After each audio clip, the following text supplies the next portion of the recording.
ব্যথা তাদের চলে যায় তা আপনারও চলে যাবে ইনশাল্লাহ।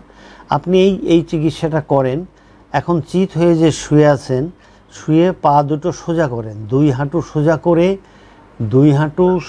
করে একদম সোজা করে রেখে ডান পায়ের আঙ্গুলগুলো আপনার দিকে এরকম টানেন।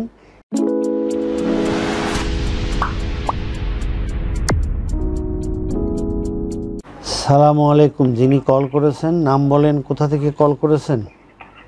আসসালামু আলাইকুম। ওয়ালাইকুম। আরাফাত বলছিলাম। কোথা থেকে? রাঙ্গাবাড়ি।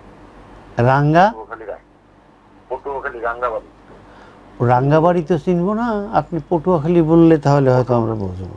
পটুয়াখালী থেকে বলছিলাম। পটুয়াখালী থেকে। আপনার নাম কি?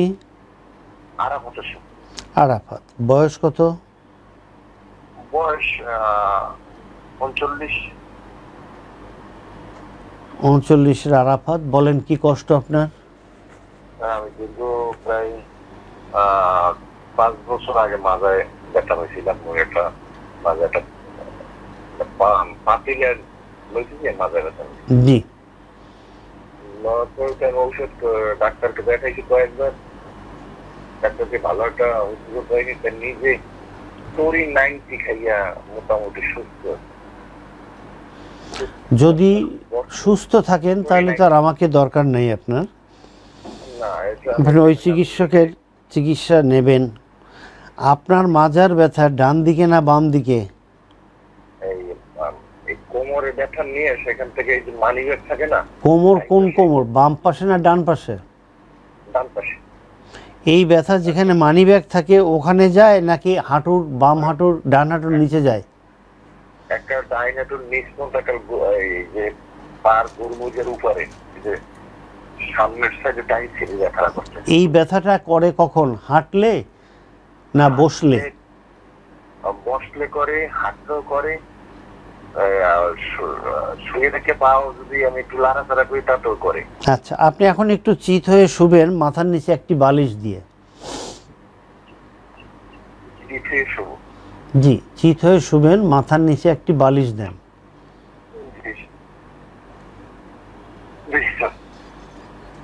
মাথার নিচে বালিশ দিয়ে চিত হয়ে শুয়েছেন। এখন এই ডান পায়ের গোড়ালি এরকম বাম হাঁটুর উপরে রাখেন। ডান পায়ের গোড়ালি বাম হাঁটুর উপরে রাখেন। রেখে বাম হাত দিয়ে ডান হাঁটুকে ধরে বাম শোল্ডারের দিকে টানেন।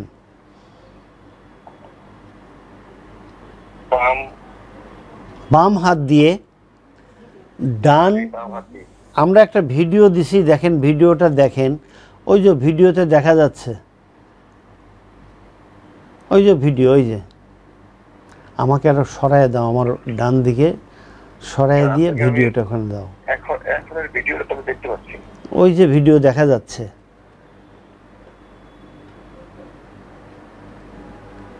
আরো সরাও আমাকে। ওই যে ভিডিও, ওই যে দেখেন, ওই যে ডান পা রাখলো, এখন ওই যে টানলো। এইভাবে টেনে দেখেন যে ডান দিকে যেখানে মানিব্যাগ রাখি এখানে হয় কিনা, ব্যথা পাচ্ছেন। ওকে, এইটা বারবার করবেন, এটাতে ব্যথা চলে যায়।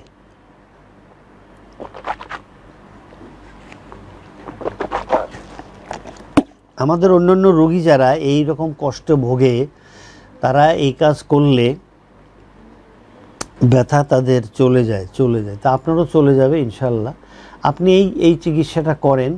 এখন চিত হয়ে যে শুয়ে আছেন, শুয়ে পা দুটো সোজা করেন, দুই হাঁটু সোজা করে একদম সোজা করে রেখে ডান পায়ের আঙ্গুলগুলো আপনার দিকে এরকম টানেন। এরপরে আস্তে আস্তে পায়ের গোড়ালি আস্তে আস্তে বিছানা থেকে উপরের দিকে উঠান। দেখেন কতটুকু উঠাতে পারেন। এটা বারবার করবেন। এটা হালকা উঠানোর পরে আপনার বাড়ি এখন কেউ আছে আশেপাশে ঘরে? ওনাকে ডাকেন।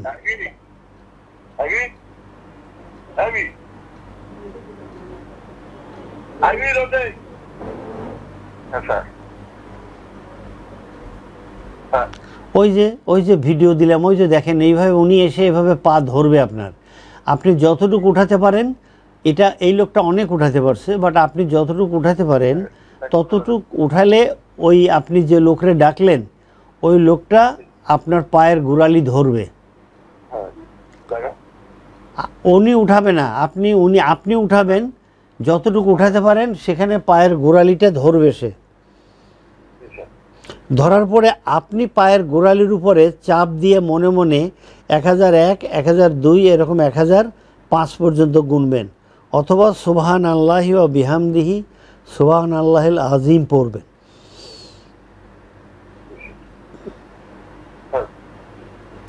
এটা আপনি 15-20 বার করেন। একটু আগে আর একটা এক্সারসাইজ দেখাইছি, এটা করবেন। বাট এক্সারসাইজ শুরু করার পূর্বে আপনি 1 পোয়া নারকেলের তেল নেবেন, তার মধ্যে 20 কোয়া রসুন নেবেন।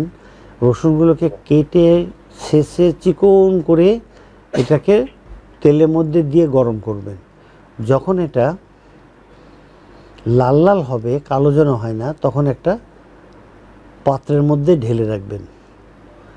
আপনি চিকিৎসা করার শুরুর আগে কাউকে বলবেন এই নারকেলের তেল, রসুনের এই লোশন আপনার মাজায় ডলবে। মাজায় ডলার পরে মাজা থেকে যেখানে মানিব্যাগ রাখেন ওখানে, এবং ওখান থেকে পায়ের গোড়ালি পর্যন্ত ডলবে। 20 মিনিট সময় নেবেন, 10 মিনিট মাজায়, 10 মিনিট পায়ে এটা ডলবেন। ডলার পরে আপনি এটাকে অফ করে এখানে আপনি গরম ভাপ দেবেন 10 মিনিট মাজায়, 10 মিনিট পায়ে এবং পায়ের গোড়ালি পর্যন্ত। তারপরে ওই এক্সারসাইজগুলো করেন, করে আপনি জানাবেন।